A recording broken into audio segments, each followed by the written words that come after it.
Tama naman to si Vice President. Maraming dapat managot.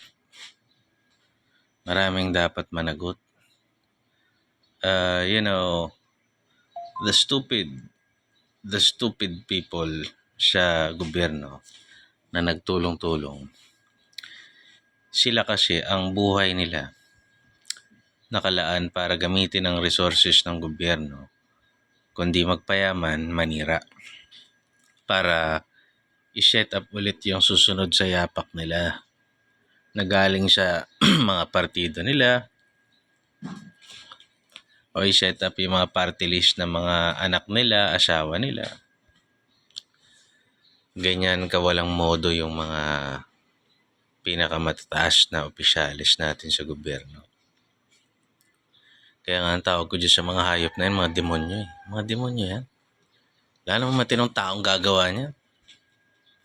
Ngayon, they take advantage of the mindset ng mga Duterte kasi pag naupo, wala silang pinaghihigantihan. Trabaho lang, ayusin nila. This time, ako, para sa bayan ako, pero kailangan talaga. Kung in a way, paghihiganti yung sabihin nyo, so be it. Tang-inang yan. Gagawa sila ng mga katarantaduhan, tapos walang managot.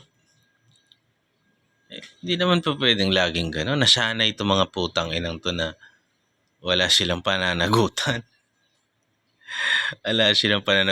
It's just politics. It's just part of politics, pare.